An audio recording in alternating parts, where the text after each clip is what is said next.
Welcome to Marin Voices and Views. With Lawrence A. Strick, I'm Peter B. Collins. In the second segment of our show today, we'll talk with Bill Petrocelli, the co-owner of Book Passage, the successful independent bookstore here in Marin County. Right now, we're joined by Dave Heath. He is the acting general manager of SMART, the Sonoma Marin Area Rail Transit System. And this was created in 2003 after a vote of the people, which permitted a voter-approved increase in the sales tax. It's run by a 12-member board, including 2 Marin supervisors, Charles McGlashan and Judy Arnold. The SMART District is charged with planning, engineering, evaluating, and implementing passenger train service and corridor maintenance from Cloverdale to a ferry terminal that connects to San Francisco. It took 3 attempts to pass the North Bay Rail Plan, and SMART was passed with the help of bicycle and pedestrian advocates. Dave, welcome to our program. Thank you. And first, if we could get some facts out so people can understand the scope. What is the current projected cost of SMART, and how much money do you have committed to date? The overall 70-mile corridor at this point is projected to cost about $700 million. The board has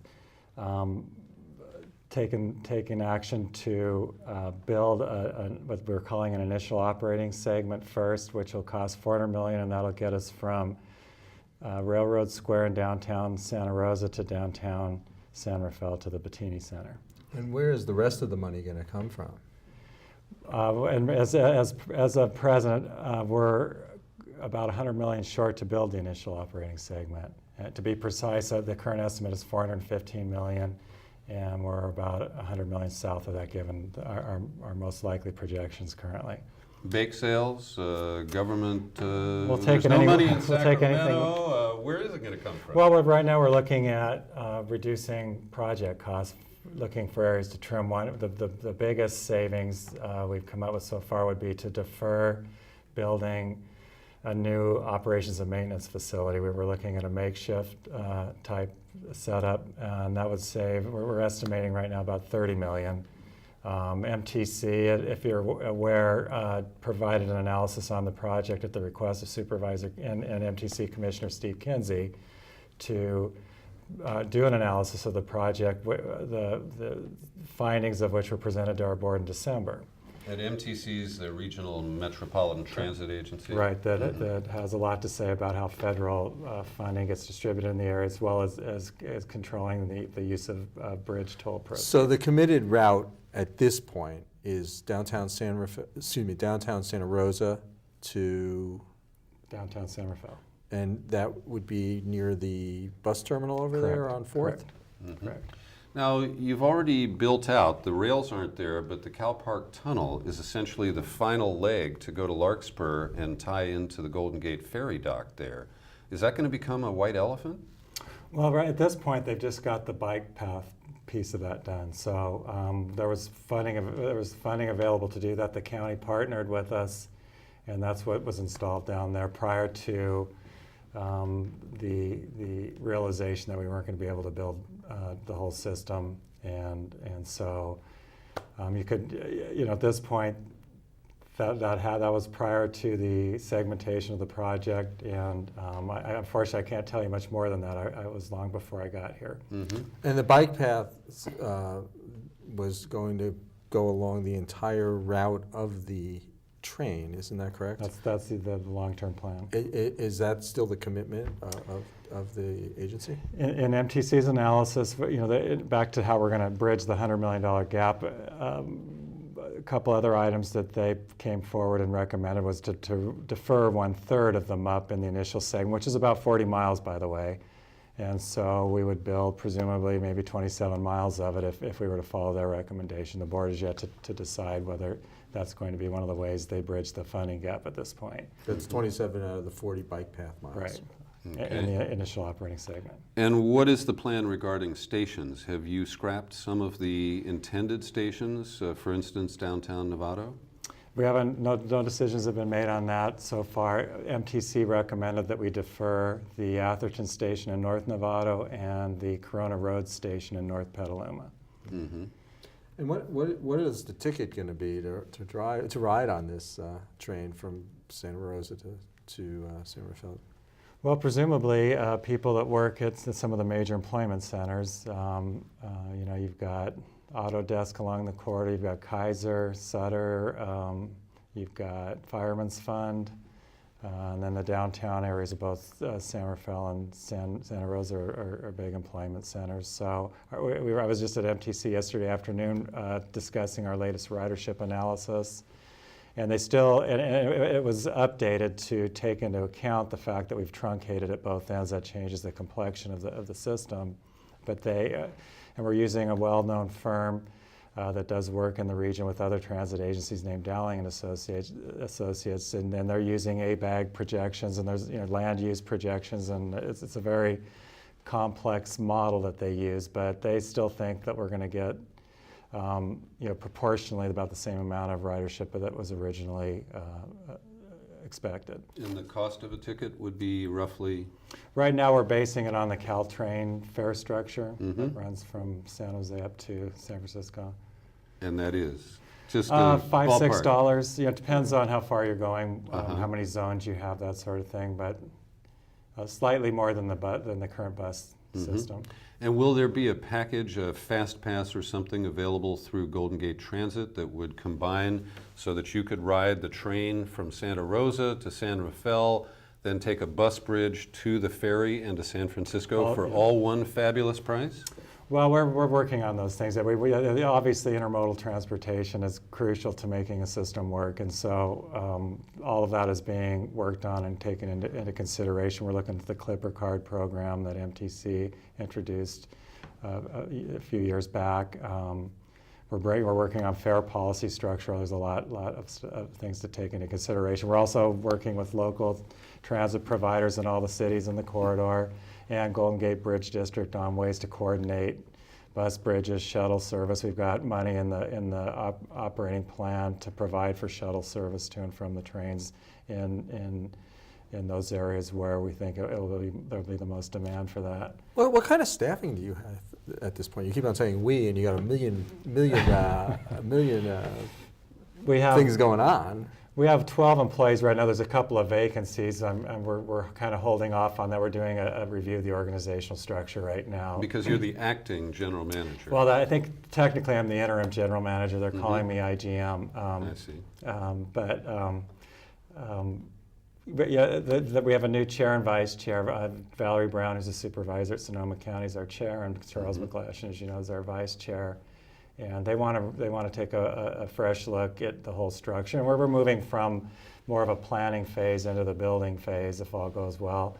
And so now you've certainly encountered a lot of criticism, and to be honest, Dave, what you've just described is vague in a lot of ways. And I realize you're trying to work consensus, and there are many moving parts here.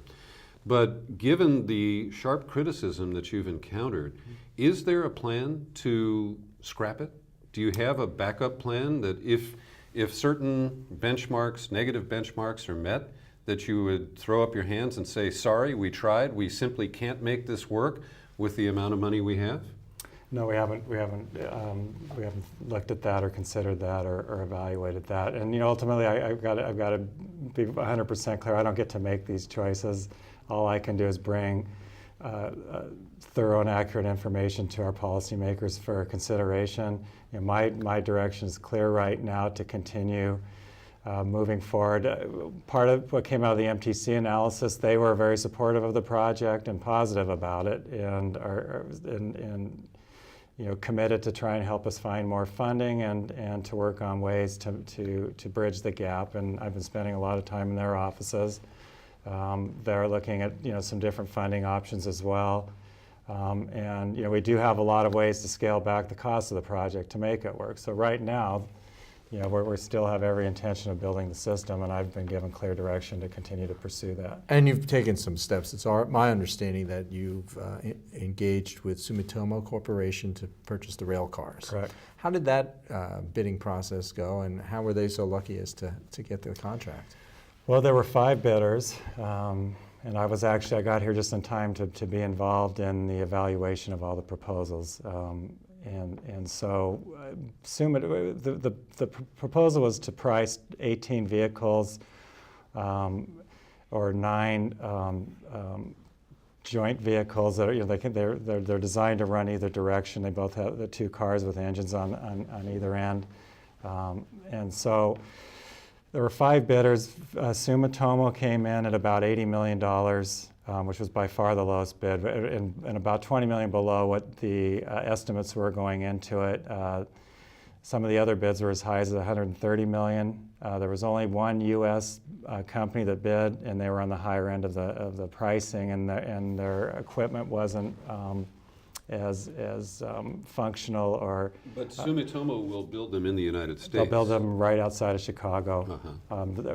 Chicago Metro is their biggest client, and they're getting geared up to build 150 vehicles for them right now. So we'll build in the same factory.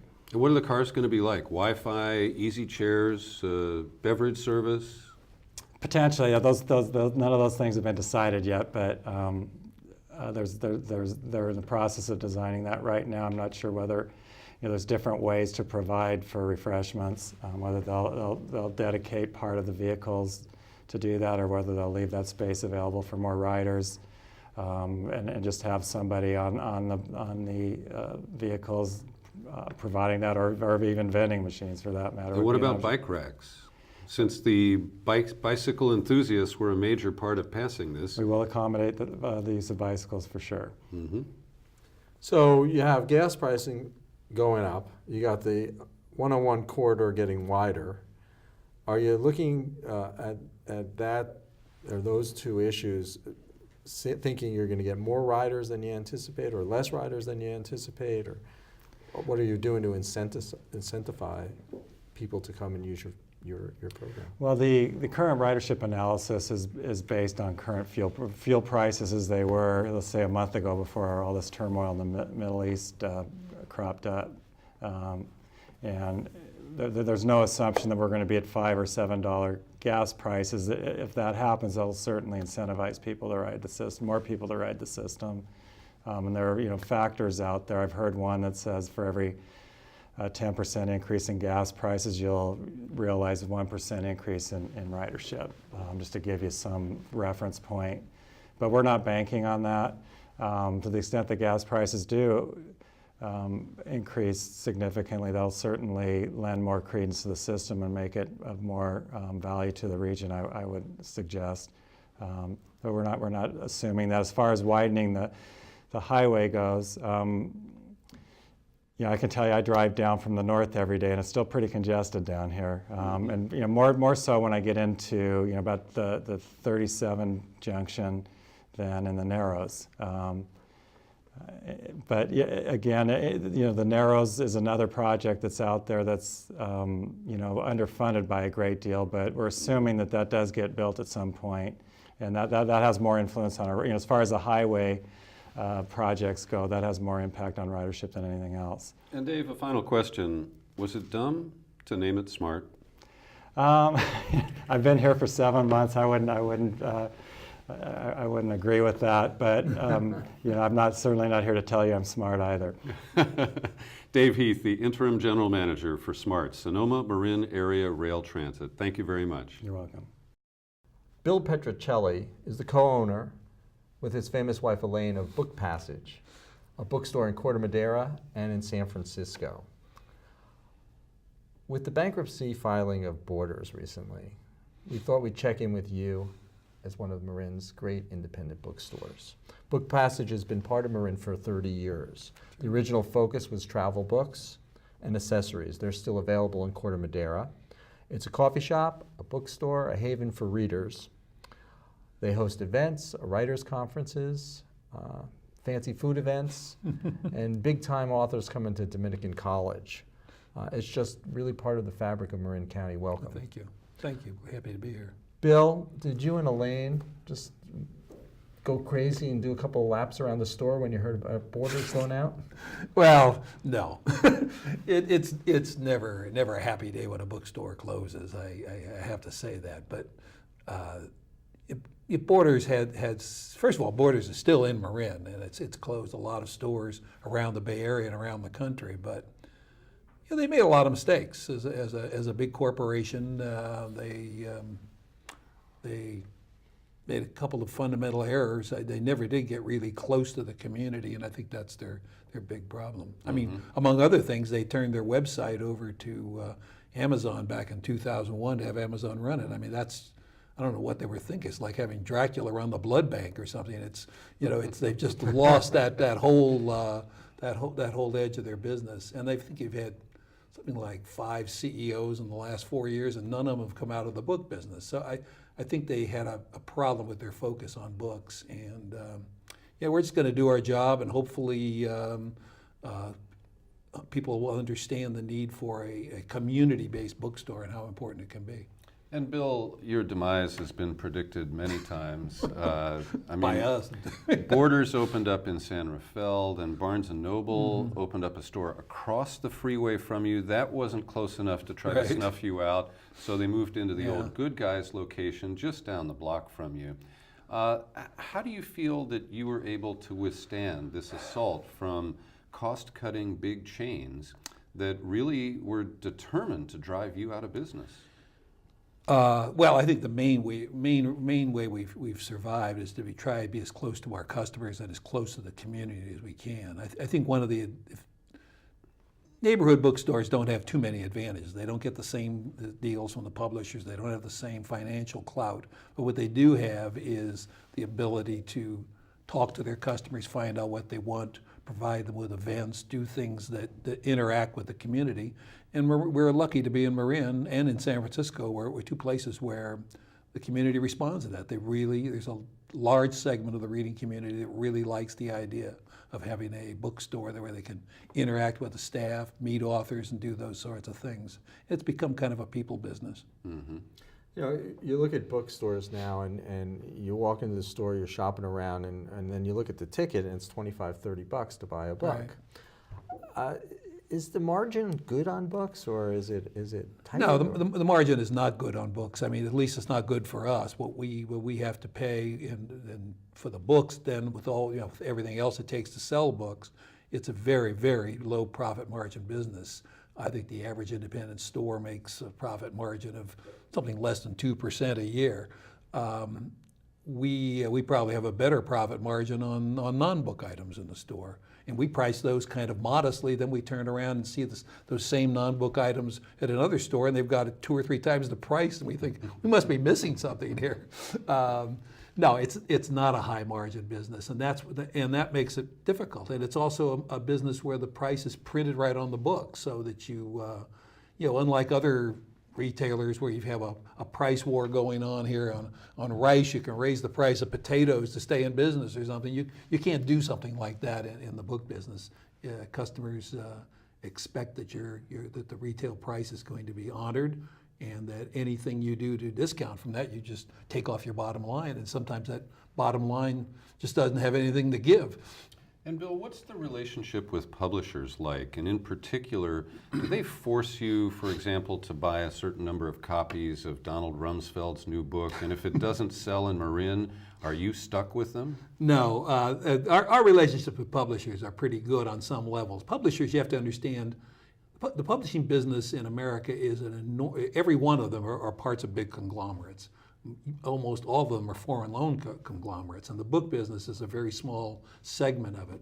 And we deal with the middle management people in the publishing houses, and by and large we have very good relationships. With the book lovers, everything works fine. It's when the bean counters come in and decide that with the publishing houses that maybe you ought to get a little tougher and tighten up credit or do something that makes no sense from a book point of view. That's when the publishers get in trouble, and that's when our relationship gets in trouble. No, they'll suggest a certain number of books that we ought to buy, and we will sometimes go along with their suggestion, and sometimes we won't. There used to be there have been times in the business when publishers have sent out books of controversial figures, usually right-wing controversial figures, that they think we might not want to carry, and they'll say, oh, if you don't sell them, maybe you send them back. those are called wish outs. In other words, we wish you had ordered them, but you haven't, but they're here anyway. But they've kind of stopped that practice. We haven't seen that lately. I mean, we've invited some very conservative people to speak at the store, and sometimes they show up and sometimes they don't. As far as I know, Mr. Rumsfeld isn't on tour. And is his book selling well at your store? Not particularly. No, I don't think we've, I haven't noticed any sales. Now, let me ask you, because Tower Records went out of business largely because of digital downloads, iTunes, and other ways that people get their music, and Blockbuster is crashing because of cable's delivery of on-demand movies, and Netflix you can now download at home. So with the Kindle and the iPad and these digital readers, how long do you think we'll still be buying actual paper physical books? Hopefully forever. I've really thought about it, and I think the two media will coexist. First of all, let me say we sell electronic books, and we can sell them. You can download them to any device you want, except the Kindle. That's Amazon's choice, not ours. They've made that completely proprietary. But we sell Google editions, and that's the biggest selection of electronic books around. So just go to our website. You can download them, and we're trying to encourage people to do that, but not to the point where we discourage them from buying paper books. I really think that books in paper. First of all, I don't know about you, but my whole life has been around books. And if I walk into somebody's living room, and first thing I look at is their bookshelf. If they don't have a bunch of books there, they go down in my estimation. And then when I do look at the books, I think, what do they read? What do they like? It's so much a part of your being. It's a part of your being that most people in America that like books don't even think about all of the way the actual physical presence of the book influences them. Publishers, of course, really want to have books in paper. They understand full well that when they want to promote a book, they have to have physical copies that the bookseller at the stand can hand to somebody. Say, read this. This is really interesting. Or we can stack up and display. Or we can have an author in to autograph. The physicality of the books is very, very important for all of that. Electronic books, there's a market for it, but you have to know what you want. And if you and think about it for a second, that how will electronic books, if that's the only way books are being sold, how will they differentiate themselves from millions and millions of ill-researched blogs that are running around? There's no way to make the book a distinctive thing when it's only in electronic form. The only way electronic books now, I think, are doing as well as they're doing, it's because people become familiar with that book in its physical form before they go buy it electronically.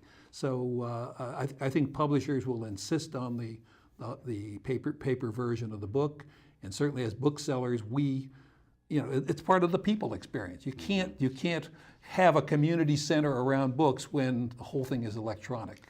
I was shocked the other day to read in the paper that they found 70 or 80 of Thomas Jefferson's books in a library at Washington University in St. Louis. Mm-hmm. And they were electronic? No, they were clearly not electronic. Good. No, I didn't think so. No, but it was just, they're around. Yeah, There's sure. the physicality. Yeah, It's lasts forever. There's something about the presence of a book, physical book, that won't easily go away. It's been here for 500 years, and I don't think it's going away that quickly. Talk a little bit about the quality of book buyers these days. One of the things that we notice in bookstores is there's more and more and more of these sort of like television books, or kind of.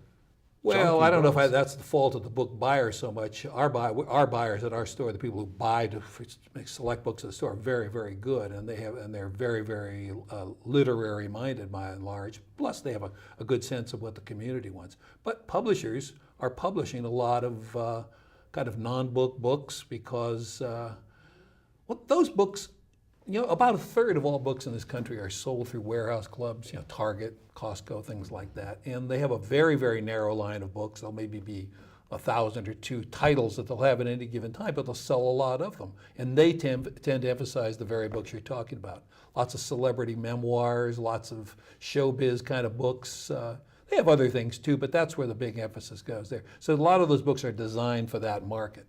Now, sometimes we'll sell them, but they're not really designed with bookstores in mind. Serious books, I would say, new fiction, histories, serious memoirs, and that sort of thing. Publishers will design them and publish them with the idea that they will look to the independent market, as well to a certain extent the chains, to actually present those books to the public and develop a demand for them, particularly for unknown authors. And those books will spill over into the other types of sales markets too, but different books the publishers emphasize different books in different markets. Bill, I've enjoyed many events at Book Passage. You bring in writers, you host workshops for cookbook authors, for mystery writers, Right. and all kinds of people. But you've also done a lot for the local community. Talk a little bit about the programs that Book Passage has to introduce young people to books and to really build a good, Right. positive book habit for young people. Well, we've tried to do a lot of things with that. We've had everything from story times which is a tradition at Book Passage every Sunday, down to programs with writing classes for children, even book groups for children. We do a lot of book events in the schools. We will sometimes bring authors in to meet with students. We'll have classes come into the store to meet children's authors. I mean, we have a children's writers conference coming up in June, and last year we started something which I'm sure we'll do again, of a panel of a focus group of kids. Just bring them in and sit down in front of the children's authors and say, "What do you like?" And the kids they'll tell you. Some things they really like and some things they really don't. As far as other things we do with the community, we have lots of different charities we work with. The most notable, I guess, is Hospice of Marin, which has a room right in the store where they sell used books that are donated to hospice, and they make a lot more money on that than they ever did when they used to do it on their own. Well, Bill, I want to thank you for joining us Oh, today. We're my glad pleasure. that Book Passage is thriving, even under doing our difficult best. circumstances, and We're we're doing our really best. proud that you're part of the Marin community. Thank you very much. Thanks for Good coming. talking to you.